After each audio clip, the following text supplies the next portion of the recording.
नमस्कार दोस्तों, अगर आप भी बेंगलोर और गुजरात के बीच खेले गए इस हाई वोल्टेज क्वालिफायर मुकाबले को देखकर रोमांच से भर गए हों तो वीडियो को अभी लाइक कर दीजिए, क्योंकि दोस्तों आज धर्मशाला के मैदान पर जो तूफान बेंगलोर के बल्लेबाजों ने मचाया उसे देखकर हर क्रिकेट फैन दंग रह गया।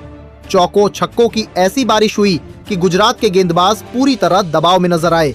विराट कोहली का क्लास, रजत पाटीदार का आतंक, कुणाल पांड्या की विस्फोटक बल्लेबाजी और आखिर में जितेश शर्मा का तूफान, इन सब ने मिलकर गुजरात के सामने रनों का ऐसा पहाड़ खड़ा कर दिया जिसे चेज करना लगभग नामुमकिन बन गया। दोस्तों, मुकाबले की शुरुआत हुई गुजरात के कप्तान शुभमन गिल के टॉस जीतने के साथ। उन्होंने बिना समय गवाए पहले गेंदबाजी करने का फैसला किया, क्योंकि धर्मशाला के मैदान पर दूसरी पारी में बल्लेबाजी आसान मानी जा रही थी। लेकिन शायद गुजरात को बिल्कुल भी अंदाजा नहीं था कि आज बेंगलोर के बल्लेबाज शुरुआत से ही मैदान पर तबाही मचाने वाले हैं। इसके बाद मैदान में उतरे विराट कोहली और वेंकटेश अय्यर। दोनों बल्लेबाजों के चेहरे पर आत्मविश्वास साफ नजर आ रहा था।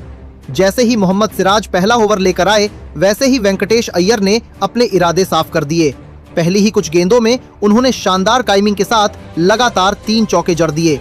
कभी कवर ड्राइव तो कभी पुल शॉट लगाते हुए उन्होंने गुजरात के गेंदबाजों पर दबाव बना दिया। पहले ही ओवर में 15 रन आने के बाद पूरा स्टेडियम आरसीबी के नारों से गूंज उठा। हालांकि दूसरे ओवर में कगिसो रबाला ने अपनी टीम को राहत दिलाई। वेंकटेश अय्यर लगातार आक्रामक बल्लेबाजी कर रहे थे और उन्होंने रबाला की गेंद पर भी शानदार चौका जड़ दिया। लेकिन अगली ही गेंद पर रबाला ने बेहतरीन वापसी करते हुए उन्हें चकमा दे दिया और कप्तान शुभमन गिल के हाथों कैच आउट करवाकर बेंगलोर को पहला झटका दे दिया। वेंकटेश अय्यर सिर्फ 7 गेंदों में 19 रन बनाकर आउट हुए, लेकिन जाते जाते उन्होंने टीम को विस्फोटक शुरुआत दिला दी थी। इसके बाद मैदान में उतरे देवदत्त पडिक्कल और आते ही उन्होंने विराट कोहली के साथ मिलकर गुजरात के गेंदबाजों पर हमला बोल दिया। मोहम्मद सिराज के अगले ओवर में विराट कोहली ने कदमों का इस्तेमाल करते हुए शानदार चौका जड़ा, तो दूसरी तरफ पडिक्कल ने भी अंपायर के ऊपर से गेंद को सीमा रेखा के पार पहुंचाकर अपना खाता खोला। इसके बाद असली तूफान देखने को मिला कगिसो रबाला के अगले ओवर में।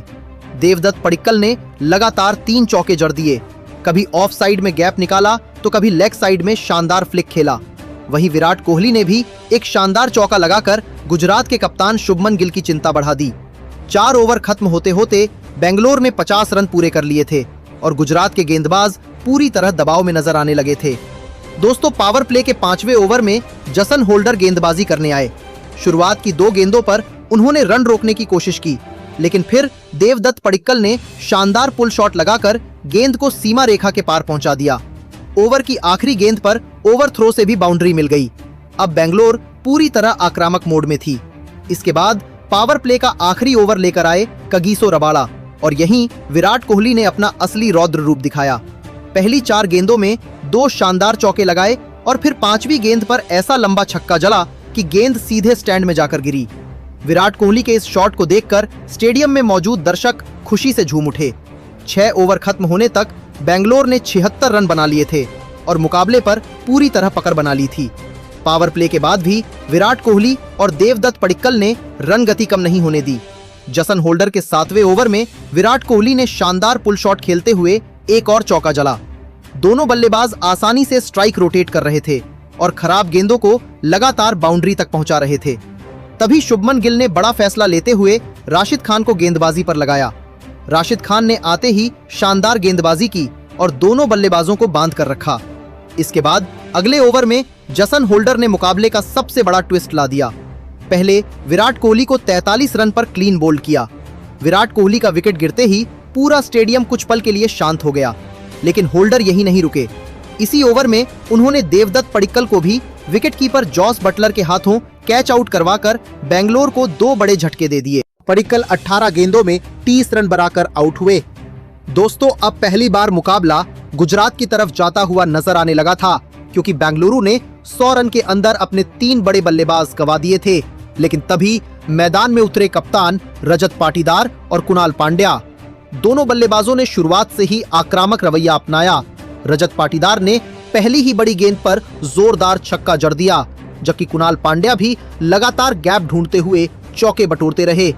प्रसिद्ध कृष्णा के ओवर में कुणाल पांड्या ने शानदार चौका लगाया तो आखिरी गेंद पर अतरंगी अंदाज में गेंद को बाउंड्री तक पहुंचाकर विराट कोहली को भी डगआउट में खड़े होकर तालियां बजाने पर मजबूर कर दिया। इसके बाद मैच का 15वां ओवर पूरी तरह बेंगलुरु के नाम रहा। कुलवंत खेजरोलिया की गेंदों पर कुणाल पांड्या और रजत पाटीदार ने जमकर हमला बोला। लगातार चौके और छक्के लगाते हुए इस ओवर में 28 रन बटोर लिए गए। कभी पाटीदार कवर के ऊपर से छक्का मार रहे थे तो कभी कुणाल पांड्या मिड विकेट के ऊपर से गेंद को स्टैंड में पहुंचा रहे थे। गुजरात के कप्तान शुभमन गिल पूरी तरह परेशान नजर आने लगे थे। इसके बाद राशिद खान जैसे बड़े गेंदबाज भी दबाव में आ गए। उनके ओवर में रजत पाटीदार ने गगनचुंबी छक्का जड़ा तो कुणाल पांड्या ने भी शानदार छक्का लगाकर पूरे स्टेडियम को झूमने पर मजबूर कर दिया। अब दोनों बल्लेबाज हर ओवर में 10 से 15 रन निकाल रहे थे। कुणाल पांड्या ने 43 रन की शानदार पारी खेली, लेकिन बड़ा शॉट खेलने के चक्कर में आउट हो गए। हालांकि दूसरी तरफ रजत पाटीदार लगातार खतरनाक होते जा रहे थे। उन्होंने रबाड़ा के खिलाफ लगातार बाउंड्री लगाकर अपना तूफानी अर्धशतक पूरा कर दिया। आखिरी ओवरों में जितेश शर्मा और रजत पाटीदार ने मिलकर गुजरात के गेंदबाजों की पूरी तरह धुनाई कर दी। प्रसिद्ध कृष्णा और रबाड़ा की गेंदों पर चौकों और छक्कों की बारिश होने लगी। टीम डेविड ज्यादा देर क्रीज पर नहीं टिक पाए, लेकिन जितेश शर्मा ने आते ही तेजी से रन बनाए। आखिरी 2 ओवरों में बेंगलुरु ने ताबड़तोड़ बल्लेबाजी करते हुए स्कोर 254 रन तक पहुंचा दिया। दोस्तों, ये सिर्फ एक बड़ी पारी नहीं थी, बल्कि आईपीएल इतिहास के सबसे खतरनाक बल्लेबाजी प्रदर्शनों में से एक था, जहां बेंगलुरु के बल्लेबाजों ने धर्मशाला के मैदान पर रन बनाने की हर सीमा पार कर दी। बेंगलुरु ने 254 रन का विशाल स्कोर खड़ा करके पहले ही गुजरात के सामने पहाड़ जैसा लक्ष्य रख दिया था। ऐसे में अब सभी की नजर गुजरात की बल्लेबाजी पर टिकी हुई थी, क्योंकि अगर इस बड़े लक्ष्य का पीछा करना था तो शुरुआत से ही चौकों और छक्कों की बरसात करना जरूरी था। दोस्तों, मैदान में उतरे साई सुदर्शन और कप्तान शुभमन गिल। दोनों बल्लेबाजों के ऊपर अपनी टीम को तेज शुरुआत दिलाने की बड़ी जिम्मेदारी थी। और दोस्तों, शुरुआत में ऐसा लग भी रहा था कि गुजरात की टीम इस लक्ष्य का पीछा करते हुए मुकाबले में जबरदस्त टक्कर देने वाली है। बेंगलुरु की ओर से पहला ओवर लेकर आए जेकब डफी और आते ही साई सुदर्शन ने उन पर हमला बोल दिया। पहली ही कुछ गेंदों में शानदार टाइमिंग के साथ लगातार चौके जड़ दिए। कभी कवर ड्राइव तो कभी पुल शॉट लगाते हुए साई सुदर्शन ने साफ कर दिया कि गुजरात की टीम डरने वाली नहीं है।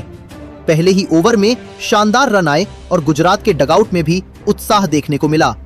लेकिन दोस्तों, दूसरे ही ओवर में अनुभवी गेंदबाज भुवनेश्वर कुमार ने कमाल कर दिया।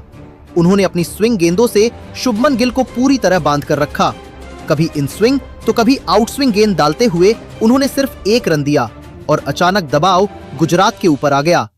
इसके बाद तीसरे ओवर में एक बार फिर साई सुदर्शन ने जेकब डफी को निशाने पर लिया। पहले शानदार पुल शॉट लगाकर चौका जड़ा और फिर अगली गेंद पर भी जोरदार शॉट खेला। लेकिन तभी मैदान पर बड़ा दुर्भाग्यपूर्ण पल देखने को मिला।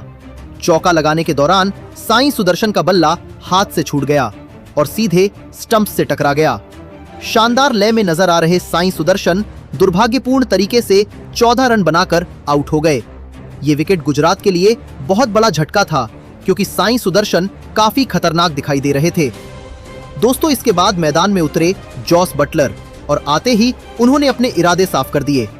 जेकब डफी की गेंदों पर पहले शानदार चौका जड़ा और फिर अगली ही गेंद पर कलाइयों का शानदार इस्तेमाल करते हुए लंबा छक्का मार दिया।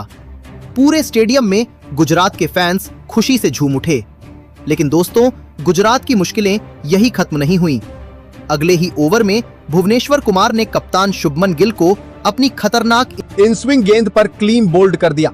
शुभमन गिल सिर्फ 2 रन बनाकर आउट हुए और गुजरात ने पावर प्ले में ही अपने दोनों ओपनर गंवा दिए। अब मैदान में आए निशांत सिंधु और उन्होंने आते ही एक शानदार चौका लगाकर दबाव कम करने की कोशिश की। दूसरी तरफ जॉस बटलर भी तेजी से रन बना रहे थे। फिर मुकाबले का सबसे रोमांचक पल आया, जब जॉश हजलवुड गेंदबाजी करने आए। जॉस बटलर ने उनके ओवर की शुरुआत ही लगातार 2 चौकों से की और फिर एक गगनचुंबी छक्का लगाकर पूरे स्टेडियम में सनसनी फैला दी। ऐसा लगने लगा कि बटलर अकेले दम पर मैच पलट देंगे। लेकिन दोस्तों, हजलवुड ने शानदार वापसी करते हुए उसी ओवर की 5वीं गेंद पर जॉस बटलर को क्लीन बोल्ड कर दिया। बटलर 29 रन बनाकर आउट हुए और गुजरात की उम्मीदों को बड़ा झटका लगा। इसके बाद पावर प्ले का आखिरी ओवर लेकर आए रसिक डार और यहीं से मुकाबला पूरी तरह बेंगलोर की पकड़ में चला गया। रसिक डार ने पहले निशांत सिंधु को कॉट एंड बोल्ड किया और फिर जसन होल्डर को जॉश हजलवुड के हाथों कैच आउट करवाकर गुजरात को दोहरा झटका दे दिया। निशांत सिंधु 5 रन बनाकर आउट हुए, जबकि जसन होल्डर खाता भी नहीं खोल पाए। दोस्तों, पावर प्ले खत्म होते होते गुजरात की आधी टीम पवेलियन लौट चुकी थी और स्कोरबोर्ड पर सिर्फ 51 रन लगे थे। दूसरी तरफ बेंगलोर के खिलाड़ी मैदान पर पूरी ऊर्जा के साथ जश्न मनाते नजर आ रहे थे। अब गुजरात की सारी उम्मीदें राहुल तेवतिया और वॉशिंगटन सुंदर पर टिक गई थीं। दोनों बल्लेबाजों ने शुरुआत में संभलकर खेलना शुरू किया और धीरे धीरे रन गति बढ़ाने की कोशिश की। राहुल तेवतिया ने समय समय पर शानदार चौके लगाए, कभी मिड विकेट के ऊपर से तो कभी कवर ड्राइव के जरिए उन्होंने बेंगलोर के गेंदबाजों पर दबाव बनाने की कोशिश की। वॉशिंगटन सुंदर ने भी उनका साथ देने की कोशिश की, लेकिन बेंगलोर के गेंदबाज लगातार शानदार लाइन लेंथ पर गेंदबाजी करते रहे। दोस्तों, बीच के ओवरों में बेंगलोर के गेंदबाजों ने गुजरात को खुलकर खेलने का कोई मौका नहीं दिया। भुवनेश्वर कुमार अपनी स्विंग से बल्लेबाजों को परेशान कर रहे थे, तो हजलवुड लगातार तेज रफ्तार गेंदों से दबाव बना रहे थे। वहीं रसिक डार और जेकब डफी भी शानदार लय में नजर आए। गुजरात के बल्लेबाज हर ओवर में बड़ा शॉट खेलने की कोशिश कर रहे थे, लेकिन लगातार विकेट गिरने के कारण रन गति पूरी तरह टूट चुकी थी। हालांकि दूसरी तरफ राहुल तेवतिया अकेले लड़ाई लड़ते नजर आए। उन्होंने कुछ शानदार चौके और लंबे छक्के लगाकर गुजरात के फैंस को उम्मीद जरूर दिलाई। इसी बीच उन्होंने अपना शानदार अर्धशतक भी पूरा किया। स्टेडियम में बैठे गुजरात के समर्थक जोरदार तालियां बजाते नजर आए, क्योंकि तेवतिया एक छोर संभालकर लगातार संघर्ष कर रहे थे। लेकिन दोस्तों, दूसरी तरफ से किसी बल्लेबाज का साथ नहीं मिला। विकेट लगातार गिरते रहे और जरूरी रन रेट लगातार बढ़ता चला गया। आखिरी ओवरों में गुजरात को तेजी से रन चाहिए थे, लेकिन बेंगलोर के गेंदबाजों ने पूरी तरह शिकंजा कस दिया। हर गेंद पर दबाव बढ़ता गया और गुजरात के बल्लेबाज बड़े शॉट खेलने के चक्कर में अपने विकेट गंवाते चले गए। राहुल तेवतिया ने जरूर संघर्ष किया, लेकिन उनकी शानदार पारी भी टीम को हार से नहीं बचा पाई। आखिरकार पूरी गुजरात टीम 163 रन पर सिमट गई और बेंगलोर ने यह मुकाबला 92 रन के बड़े अंतर से अपने नाम कर लिया। दोस्तों, इस जीत के साथ ही रॉयल चैलेंजर्स बेंगलोर ने आईपीएल 2026 के फाइनल में धमाकेदार एंट्री कर ली। बल्लेबाजी में विराट कोहली, रजत पाटीदार और कुणाल पांड्या ने कमाल किया, तो गेंदबाजी में भुवनेश्वर कुमार, हजलवुड और रसिक डार ने गुजरात की बल्लेबाजी की पूरी कमर तोड़ दी। तो दोस्तों, आपको क्या लगता है, क्या इस साल बेंगलोर पहली बार आईपीएल ट्रॉफी जीत पाएगी? कमेंट करके जरूर बताइएगा। धन्यवाद।